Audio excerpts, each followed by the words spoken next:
Good morning, evening, or afternoon, everybody. It's Kaghoe coming at you with another video. So today we have even more fast hotfixes coming right at you.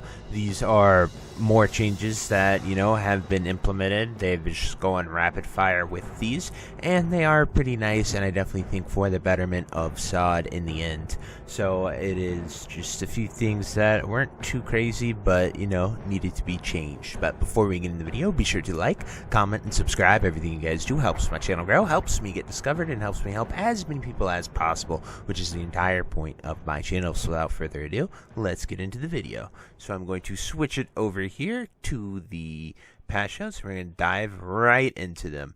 So the very first one is Cloak of Draconic Might and Great and Essence Gatherer have been updated to their intended item level of 75. They were item level 70. So the Cloak of Draconic Might increased its armor and its stats slightly. So this cloak got a 1 strength and 1 agi increase, which is pretty major for warriors as well as feral druids. Rogues can use it too, but those were the two classes that really need it. Essence Gatherer, this had its damage increased slightly and its stats, so it does more damage and it has more spell power on it.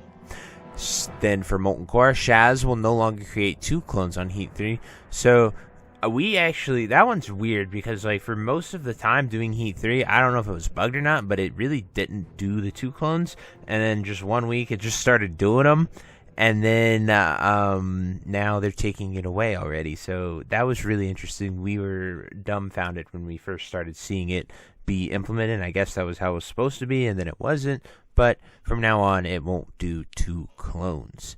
Then Mage, we fixed an issue where the Tier 1 6-piece armor set bonus was canceling Mage armor and Molten armor buffs when the Mage traveled between zones and instances.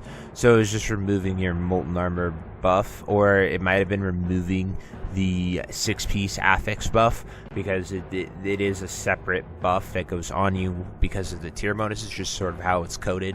So that would be kind of problematic because you'd either have to reapply it or swap your gear on and off. Now, players are able to restart the Essence of Fire quest after abandoning it. Additionally, Essence of Fire can be picked up from Jinna Cannon or Oran Snake Wraith if previously abandoned, so long as the players retain an item from that quest. So for the Mage one, I don't know why this was really weird, but when you picked up when you got the quest item in your bag, it automatically started the quest. And so someone commented the other day that they had it they had a full quest log. And so when they got the item, it did not become 21 out of 20. It just didn't give them the quest. So they were stuck with the quest item, and they couldn't get the quest. So it was really weird and interesting, and a very unique situation. But hopefully that fix right there helps people, mages that were struggling with it. I made the video on how to do the whole chain, so a lot of people were asking me questions about it. I'm like, I got no idea for you guys, so I'm sorry. I suggested maybe deleting it and restoring it with a quest slot open might help, but hopefully that makes players able to get that quest and get it done. Next, we have the Warlock class quest. Don Catherine can now be spoken to outside of Demonfall Canyon, regardless of which step the final test the player is on. Abandoning the final test won't destroy the Scythe of Chaos. I know Warlocks were complaining about this. I don't really know the context. I do not have a Warlock at max level that is doing the quest, so I can't really provide much more than that, but I do know people were complaining about that. Then we have a few questions here for comments on it. Any word on blacksmiths being unable to take both armor smithing and weaponsmithing after the patch, despite the notes saying we'd be able to?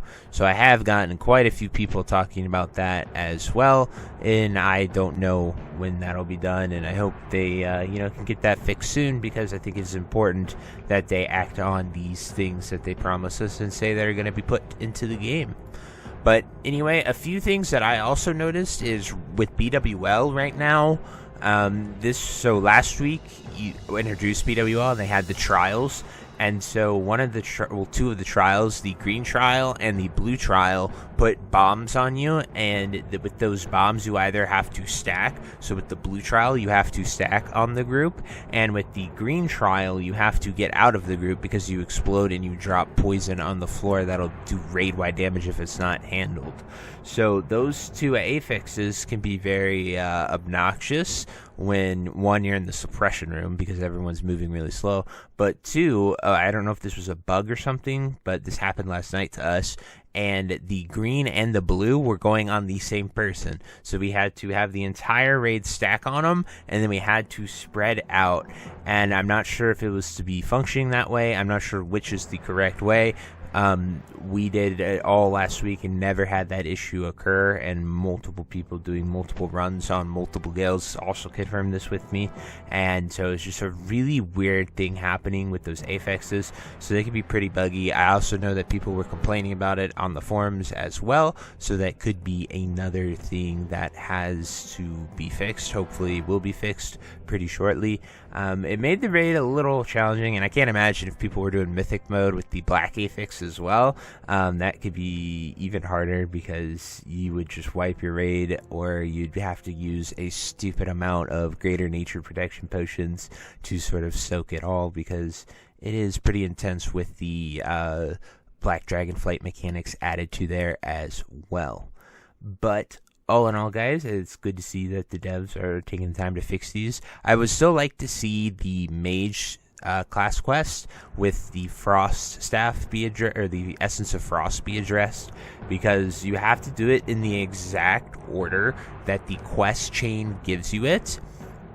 Otherwise, you get to a point where it gets bugged and you can't loot the spell notes off of the giant if you happen to stumble across the frozen mage, or you happen to stumble across the mage or the guardian of that frozen thing. So like if someone summons it but doesn't kill it, it can also cause a bug. So it's just really buggy quests that you have to do in the exact order. It took me like 2 or 3 tries, and after, like, I did the other part and then I was killing giants, and then they're obviously used for echoes and they're really contested. So it's just, I hope Blizzard is aware of that. I imagine they are. A lot of mages have talked about it. I've even talked about it in a video as well. And so it's definitely out there for them to be addressing and fixing.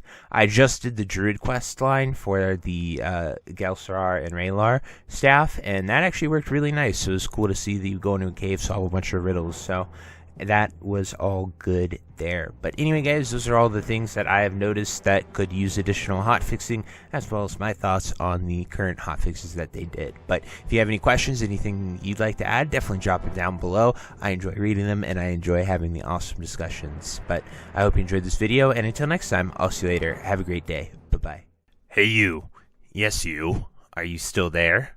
Well, I appreciate you for taking the time to watch this entire video and making it to the end here. If you enjoyed this video, definitely check out the other videos about World of Warcraft listed in these playlists down below. And thank you again. Have a great day. Bye-bye.